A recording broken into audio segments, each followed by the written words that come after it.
Hey, welcome to our April 2026 Lunch and Learn with the Midwest Grape and Wine Industry Institute. And my name's Erin Norton. I'm the director of the Institute. And today we have a speaker coming to us from the Extension and Outreach and the grape viticulture side of things. But we work really closely with Randall Voss on a regular basis. And really happy to have his expertise in on the viticulture side of things. Randall joined us as a colleague back in 2022, and previously did his PhD here at Iowa State, and after that was at DMAC for a while, leading their horticulture department. So we're really excited to have Randall back at Iowa State, and you've probably, a lot of you have met Randall and interacted, and I think he's got some really interesting results to show us. So I'll turn it over to Randall and I'll get myself out of the way. Hey there, everyone. Like Aaron said, I do the fruit extension field specialist. Just a little background information. Like Aaron said, I taught DMAC for 15 years, and when I was at DMAC, I got my PhD on the side. Well, during that time, but kind of before that, I actually worked a lot with plant nutrition stuff. Um, I got my master's working with nitrogen fertilization timing in Michigan State in vineyards. Um, I worked in for a small time doing some fertilizer research for a commercial company, and I worked in the wholesale greenhouse industry and did all the plant nutrition fertilization stuff with that. So I'm not trying to toot my own horn, so to speak, but this is a topic I have a lot of background in, and I tend to be pretty cautious when giving recommendations, probably more cautious than I need to be, just because there's a lot of different opinions out there that vary a lot. But we'll just kind of roll into it, and we'll probably just leave questions at the end because it can be kind of tricky with this format, answering questions during the presentation. So, couple things. We're gonna kind of first just talk about some generic concepts. I'm going to share some general YAN ranges that we ran with the Institute when we did our Midwest berry composition report over the last couple of years. And then I'll kind of lead that into the tissue and soil sampling we did in 2025. We're going to focus on three things: nitrogen, potassium, and boron. Kind of go into, what we maybe gleaned from this. And then talk a little bit about soil pH with these hybrids, because the cultivars we grow maybe can handle a little bit higher soil pH than others. And I just want to acknowledge that the funding to do this study, or the beginnings of it, came from IDAL's Iowa Department of Agriculture Specialty Crop Block Grant. And we are going to do tissue sampling in 2026 as well. And so if you live in Iowa and you want to participate in that, I might be able to add a few more growers. So again, just to kind of get into this, I just want to make sure we're using same terminology here when we think about grapevines. And vigor is basically how fast shoots grow, and that's very different than a term we'll use, which is capacity. We want vines that have a large capacity. They have the capacity to grow a full crop. And we don't want super aggressive shoot growth. We want moderate shoot growth. We want a full trellis, you bet, but we don't want that to happen super fast, where when you have 12-foot long shoots. And so, when I think of vigor, it's like a race car, right? It can go really fast. And when I think of capacity, it's like a train. And when you think about it, a race car can't pull, much of a load. It can just go fast. And that's how I look at vigor.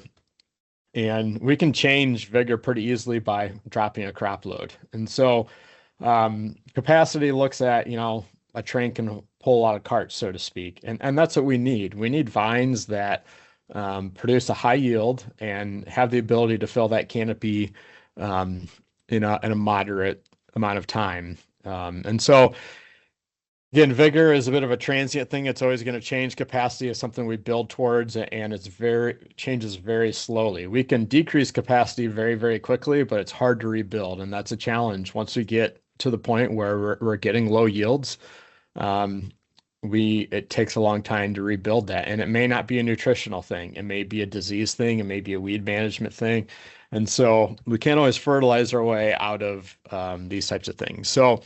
Again, what we want is a balance between fruit growth and shoot growth. We have some vineyards that have very little fruit and a crazy amount of shoots. And again, we want to shift those more towards producing, a more balanced approach to it. And we have some vineyards that, we have 1 or 2 foot of shoot growth, but a lot of fruit on that. And that's not ideal either because that's not balanced. And so, a lot of people like to look at a vineyard like it's X years old, it should be producing X amount of crop. And really, we got to look at what, no matter the age, what's the ability for this vineyard to produce for its given amount of vigor or capacity, irregardless of age. Because there's some, 10-year-old vineyards that maybe only should be cropped at 2 tons per acre because that's all the capacity can handle at this point. And our goal is to increase that, but we gotta, for overcropping them and they can't handle it regardless of the age, we need to work towards building capacity. And that takes time. And you may have to sacrifice some short-term yield or even replant to get to that point. So if we look at what does a good grapevine look like? And I've used these examples in other presentations. You see the VSP system on the right, full trellis, not aggressive lateral formation. I'm sure they've gone and hedged that at some point. And on the left-hand side, we have a high-wire cordon vine. Again, dappled sunlight in there, so hanging a heavy crop load, shoots basically almost reaching the floor at harvest. And that's something we want to see. We want a full canopy. And we don't want it so shaded that we can't see sunlight, but on the left-hand side, you can see that there's plenty of sunlight inside that fruit. And so this vineyard doesn't exist anymore, but the shoots are moderately vigorous, they had a high capacity, and they're averaging 5 tons per acre easy on this vineyard. And again, that's our goal. We want to get to that point. I hear growers talk about the cost of production being high, but yet sometimes we make some arbitrary fertilization decisions without having informed information. Conversely, here's a vineyard that is very high in vigor, right? But there's only getting less than 2 tons per acre. And again, that's out of balance. We need to shift more of that to fruit and less to foliage.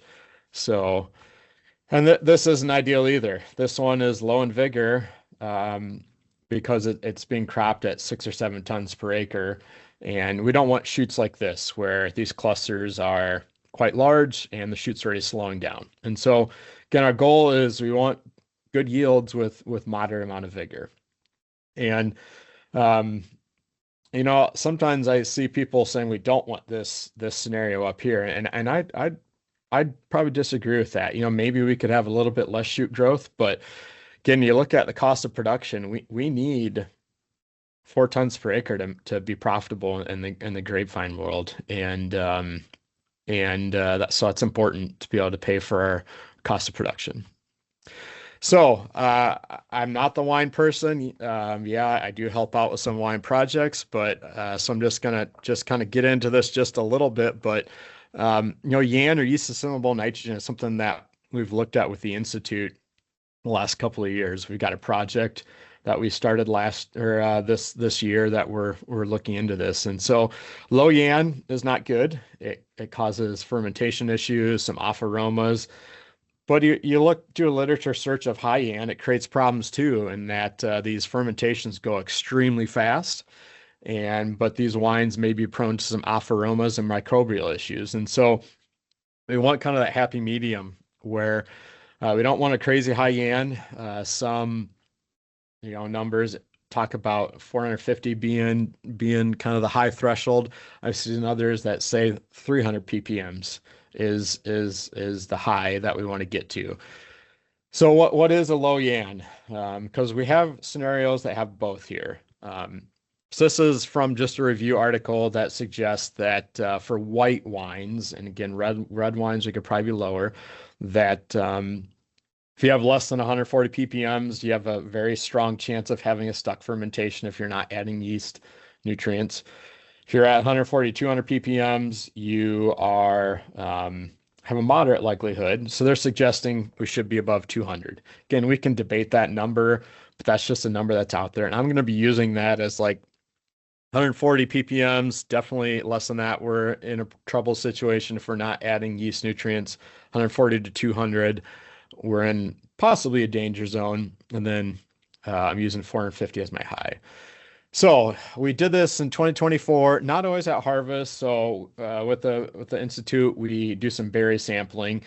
And I think in our second or third week of sampling, we measured the yan of the fruit from these vineyards. And there's quite the range in Iowa. In 2024, our low was 38 ppms and our high was 475. 2025, our low was 59 ppms and our high was 645. And so that's a huge variation of tenfold. And so we have growers that are in both situations where some definitely are in a low nitrogen situation and some are maybe in too high of a nitrogen situation. Again, we want to be somewhere in the middle. So what I did is I broke these down into the red on the left-hand side. You can see 29% were 140 ppms or less, which is a very strong likelihood of stuck fermentation using those numbers. 24% of samples were less than 200 and higher than 140. So it's moderate, likelihood based on the metric we mentioned. And 7% were kind of in that above 450 ppm. So less than half of the fruit we sampled was in that kind of more ideal range. And you could argue that, maybe some of this could also be on the high side, depending on what you use as your high. So that was kind of eye-opening to me that maybe we need to do a project to kind of think through how are we doing on this. 2025, we had a wetter year, and so our yams were a little higher on average. 15% were below 140, 10% were 140 to 200. We had quite a few that were much, much higher. Now, caveat is not all these locations were the same as in 2024. One of the low yan locations from 2024, we did not sample in 2025 just because we had to cut down on our travel to collect these samples. And so more of them are in that sweet spot, so to speak, but we have quite a few that are very, very high yan. And again, that may create some issues as well as the low yan. So looking a little better, a little over half are in the sweet spot, so to speak, but it still kind of asks the question if we're in the situation we need to be, and maybe it's something we need to monitor a little more closely. So in 2025, I took petiole samples at several grower locations, and the growers took them as well. And so that cut down on travel time. And we had kind of a protocol sampling. We sampled at bloom and at veraison. We sampled leaf blades and petioles. I'm only going to talk about petioles for the time being at veraison. And if you look at the Midwest Grape Production Guide and the Wine Grape Production Guide for the East, these numbers are pretty close, but normal range based on, research and so forth, we should be around 0.9 to 1.3% nitrogen at veraison for our petioles. So that's a normal range. Higher isn't necessarily bad. It just means that maybe you can cut back on your rate.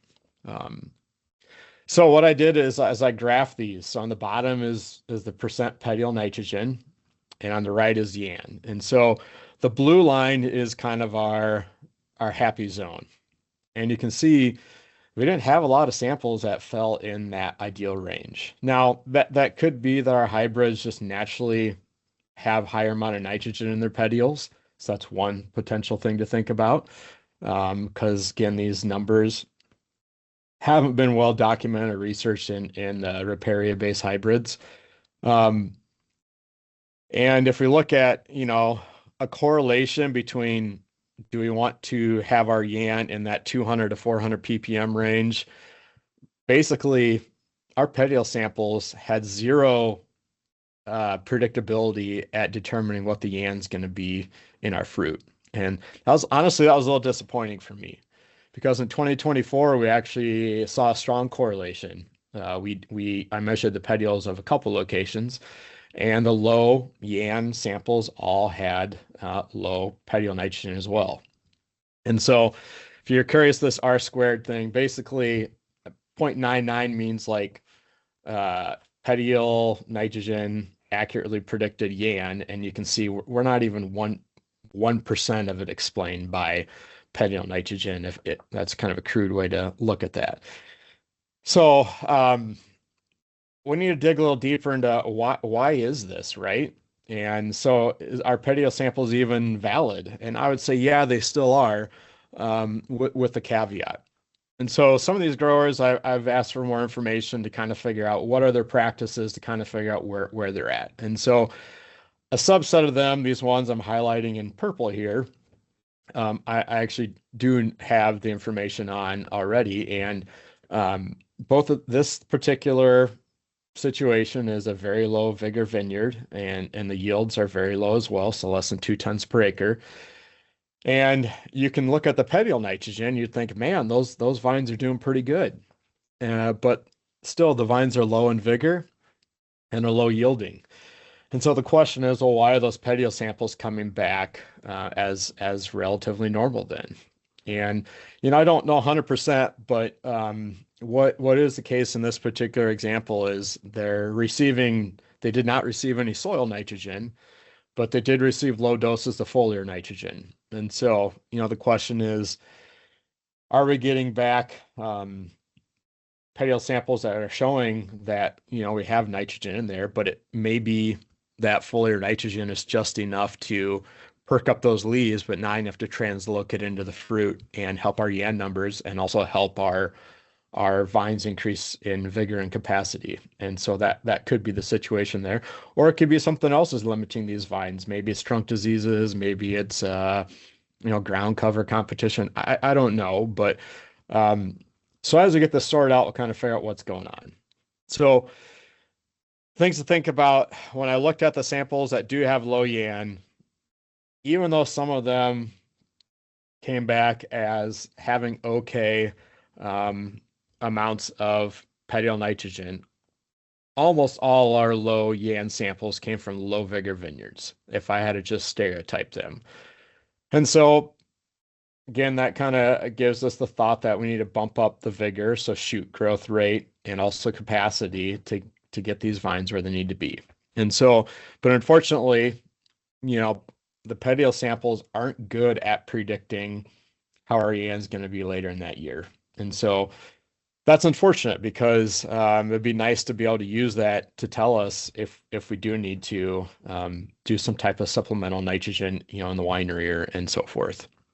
But it also tells us there's a lot of fruit in Iowa, and I'm assuming other states as well, that we should probably not be just standard adding nutrients in the winemaking process because we have more than plenty in many situations. And so, again, not a winemaker, but something to think about as we move forward is if just adding nutrients, nitrogen is a standard practice, maybe that's something you gotta look at if it's actually needed. Again, I'd let a winemaker or enologist answer that question, but just from the vineyard standpoint, we probably don't need to add, nitrogen to all fermentations looking at these numbers. So here's some numbers in 2024 that I ran. And if you look at the top one, the Yan was run by the Institute, the petiole is run by me. This is the crescent, and you can see our petiole nitrogen is right in that sweet spot. We have plenty of Yan, but not too much. And in our lowest Yan site, the petiole N was at 0.7%. It should be at least 0.9, and it did correlate. But what was kind of interesting too is we noticed there are a lot more shot berries in these low Yan and low petiole nitrogen vineyards. Doesn't mean it's necessarily related to nitrogen, but it could be other things. We found the same with Marquette. We had,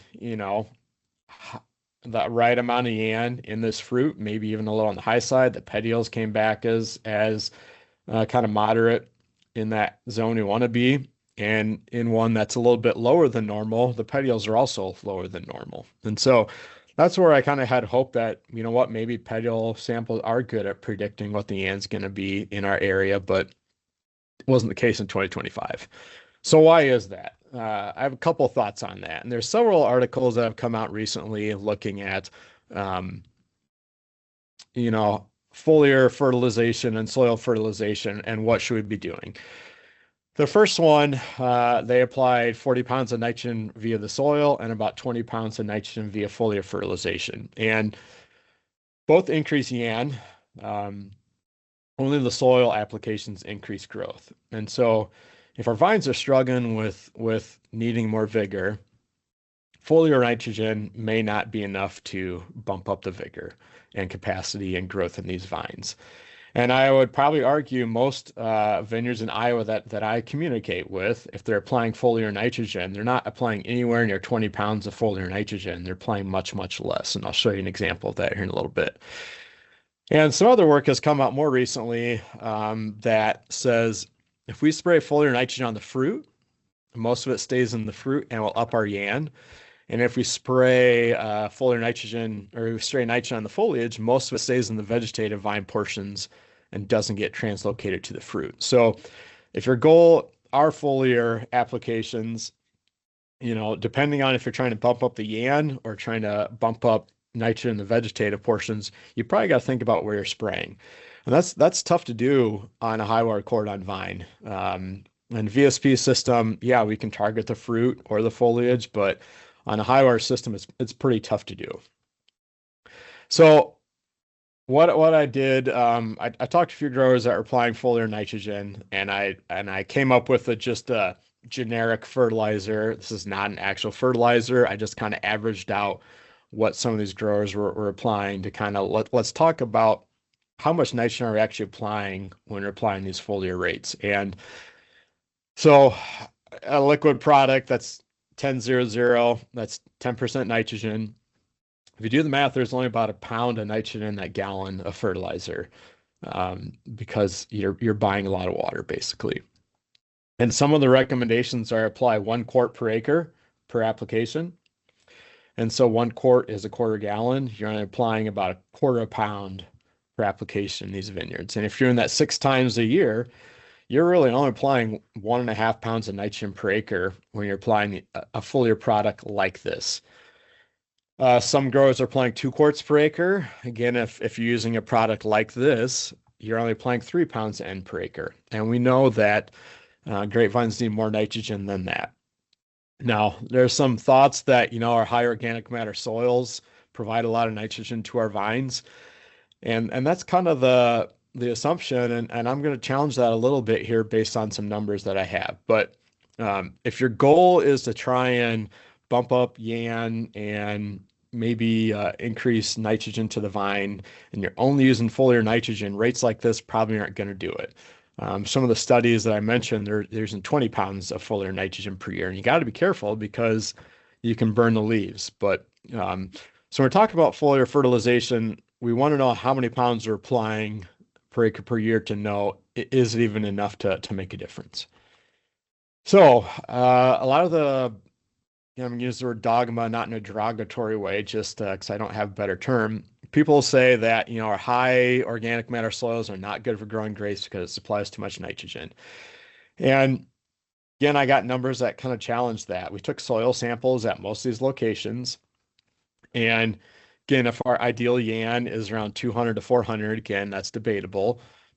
We have that from all different organic matter soils. There's no correlation between percent soil organic matter and YAN in these vines. And so, a 2% organic matter soil was just as good at providing the ideal, situation YAN wise as a 4% organic matter soil.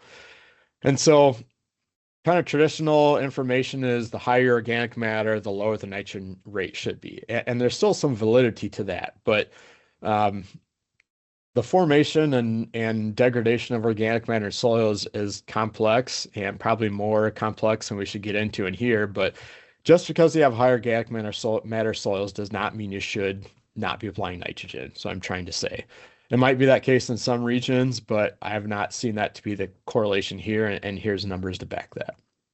Same thing with petiole samples. If this blue line is our ideal petiole samples, and here's our different soil organic matter situations. absolutely no correlation between your soil organic matter and how much nitrogen is in these petioles. No correlation whatsoever. So again, it kind of I'd say kind of again solidifies that we shouldn't just assume that because our soil is in high organic matter that they're providing what our plants need. It may be they are, but we want to take a petiole sample to back that up. And in fact, our ones that are marginal are some of our higher organic matter soils from here. So if we're talking soil nitrogen, again, if your vines are low in vigor or moderate in vigor, I'd always recommend that, and same thing with capacity, they're low yielding. Soil applications should be the starting point of your fertilization program for nitrogen. And doing that at bloom, give or take, is the most efficient time to do it. Applying it before bud break is one of the least efficient times to do that. And again, that's been shown over several studies, and I'll share some of them with you. Most of the shoot growth from bud break to bloom is not from nitrogen taken up from the soil. It's nitrogen that's stored in the roots and trunk that gets remobilized to the leaves. And so the vines aren't actively taking up a lot of nitrogen right at that point. So here's like this is kind of a compilation of a couple studies done in Michigan and New York that shows most nitrogen uptake is when you see rapid shoot growth. So if we're applying nitrogen right now prior to bud break, it's just going to sit there for a month or so, maybe even more, until some of it will be taken up, you bet, but not a lot of it. And our goal is to apply nitrogen right before the plant really needs it. And so if we're applying nitrogen a couple weeks before bud break, which has kind of been standard operating procedure quite some time ago, that nitrogen applied well before the plants are taking it up, and it's much more prone to leaching. And so, and I was part of a study that worked on this. We applied nitrogen at bud break, bloom, and 6 weeks after bloom, and the least efficient time to apply nitrogen was at bud break. Again, because you're applying it well before these plants are taking it up. Now, this was using ammonium nitrate, which is hard to find right now. And so if you're using urea, it does take, a week or two to get that into the soil. So I'm not suggesting you fertilize at bloom. I'd suggest you fertilize sometime between bud break and bloom to give that nitrogen time to work into the soil, so to speak. But applying it before bud break is the least efficient time to do so. And more gets lost from leaching and so forth. So talked a lot about nitrogen. What about other nutrients? And first of all, we don't measure nitrogen in soil samples because it's just not predictable. And the question is, should our soil samples even usable in grape production? I'd say yes, they are, with a caveat that they're not great at predicting uptake. So a little teaser there. So there's really two ways to look at soil samples, and the row crop world has gone towards what they call sufficiency range, where let's say your soil potassium gets below, we're just going to say 150 ppms is just a number, then you apply it. There's a number of independent labs that will use this method called base cation saturation ratio, where on your CEC, the theory is you have to have a certain percentage of potassium, magnesium, and through research in the row crop world, they found that this really isn't a great way of predicting a need, but yet it's still used in horticulture to some degree, partially because we probably don't have the funds to do the research on it, but almost always you're applying more fertilizer than you probably need. And we're trying to be profitable in grape production. We don't need to be over applying things. And so I'm going to kind of provide some validity to that. If you look at a soil sample, potassium is the number one nutrient in our leaves. So this is a petiole sample, but it's not the number one nutrient in our soil. So the plants do have the ability to, quote, select nutrients when they take them up. There's kind of has to cross a membrane.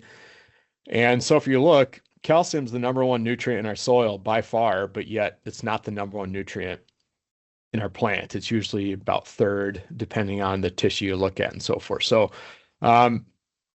there's some truth to the fact that, things like potassium, calcium, magnesium compete for uptake and so forth, but um, potassium's still number one in the plant, even though our soils have way more calcium. So again, some of those methods I mentioned, having those perfect ratios, you might question if that's applicable, and if that might be the way to go in terms of predicting what you need to apply.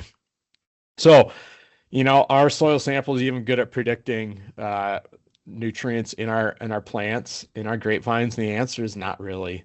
And that's if you read the wine grape production for the East, look at the fertilizer nutrition section, they suggest the same thing. So we had soil samples that range from anywhere from 100 or excuse me, 60 ppms a K all the way to 450. And you can see there's absolutely no correlation between, you know, uh, soil K and what's in our petioles. And so again, my advice is if you're only going to pay for one method of sampling, sample your petioles. Your soil sample is it's good information, don't get me wrong, but I would not be making a lot of decisions for fertilizing um, mature vineyards based on soil samples because you can see here did a horrible job at predicting petiole K. The yellow line is where we want to be, and the blue line is the low number of what some sources say we should be in terms of potassium. And you can see almost all of our locations, even the ones that, according to soil sample, were a little bit low in potassium, were perfectly sufficient in how much potassium was in their leaves. So something to think about. Again, I would strongly encourage you to use petiole samples. And there's some discussion about leaf blades being more accurate, and that's more than we're getting into here, but over soil samples. Same thing with boron. I had a conversation with some growers in the last month or so that, well, my soil sample says I'm low in boron. And my question is, well, who says it's low, right? What is the industry standard for how much boron should be in an Iowa soil for grapevines? And I don't know that number exists. And so it's probably a threshold that was just generically applied from this lab. Again, you can see ideally our petioles should be around 25 to 50 ppms of boron. We didn't have a single sample that was well below, regardless what your boron number was in the soil, had no impact on how much the plant took up. And so kind of a takeaway is grapevines are really good at scavenging nutrients from the soil in many different situations. And so their soil samples aren't great at predicting nutrient uptake for grapevines. I would rely on tissue samples. So kind of some takeaways from tissue samples, and I'm going to talk just briefly about soil pH, and we'll open it up for discussion. But tissue samples, probably a lot better at predicting vine status than soil samples. Now, I've seen tissue samples come back perfectly vine, but the vines are very low in vigor, and it's because something else is holding them back from utilizing those nutrients, basically. My advice is always take your own tissue samples. You may have people that suppliers that will process tissue samples for you. Great. I would still take them myself to be sure that they're taken how you want them to be taken. So the right tissue, the right time, and always compare the results to a research-based sufficiency guide of what is normal, because some of the proprietary results are going to vary a lot. And I'll just give you a couple examples. And there's a debate whether you should be looking at nitrogen or nitrate in petiole samples. Some labs only give you a nitrate number. Most of the Midwest uses nitrogen, so I'd be using a lab that gives you petiole nitrogen, not just nitrate. If they give you both, great, but nitrate is not well documented here.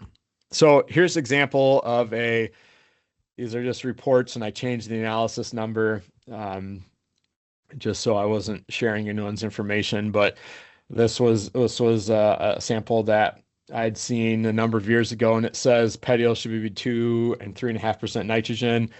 Again, industry standard is they should be 0.9 to 1.3. This is another version of that. So this particular sample came back as 1.65% nitrogen. They're saying the normal range should be 2 to 2.3, and the industry standard is 0.9 to 1.3. So, if you don't do a little digging, sometimes you think your plants are low when in fact, based on industry standards, they are perfectly fine. And so don't just look at this interpretation here. Look at the actual number and compare it to the industry standard. So again, petal sampling, if you're doing it at bloom, you're doing it opposite the flower cluster. If you're not doing it right at bloom, it's really tricky. Veraison is the most recently matured leaf. And again, if you want more information on that, I'm very willing to help you if you want to talk one-on-one after this. So the last thing I'm going to leave you on, because I know we want to leave time for discussion, is soil pH.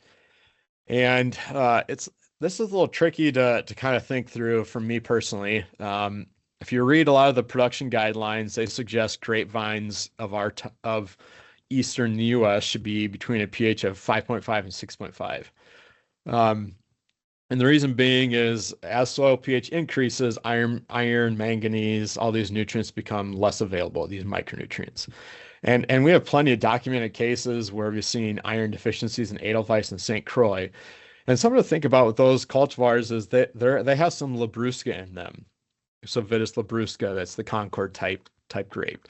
And that's native to kind of the eastern part of the U.S. where the soil pH tends to be a little lower.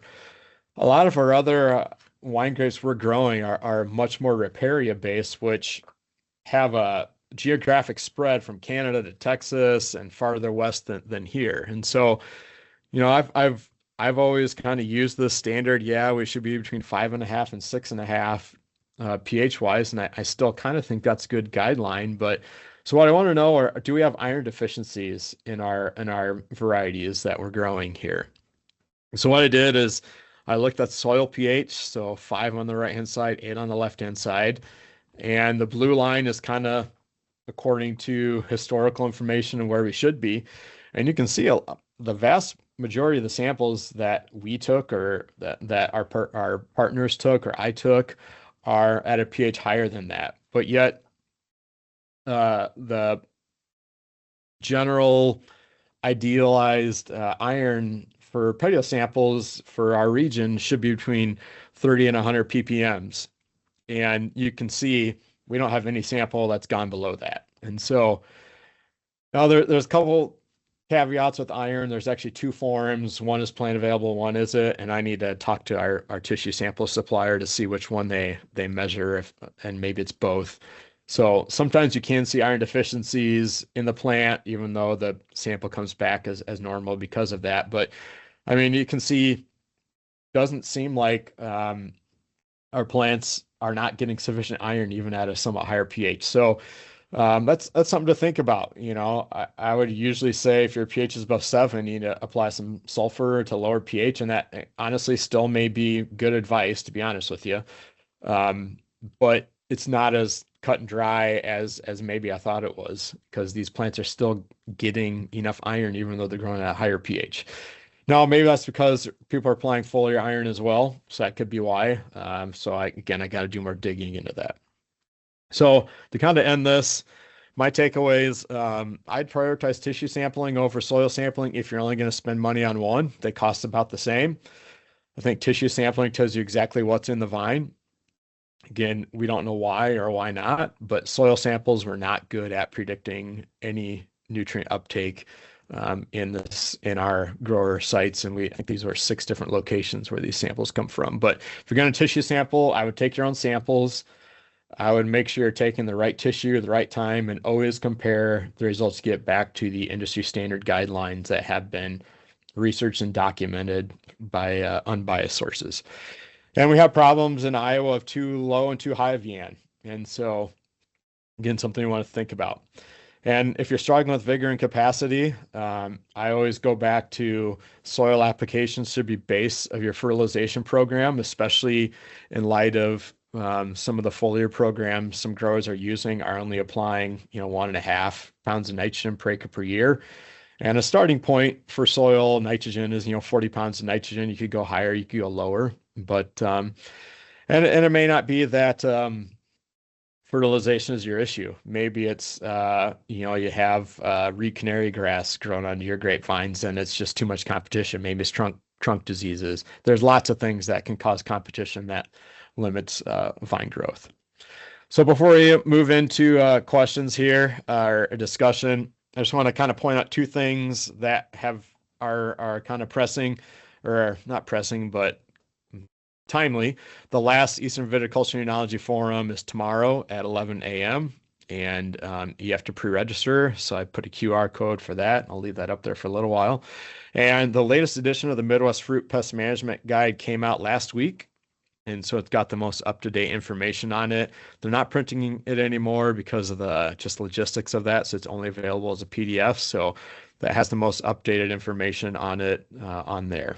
And so I'm going to leave that up for a little half a minute or so. If anyone wants to take a picture of that to take either of those links, if we want to kind of open it up to discussion, I will move forward here in a little bit.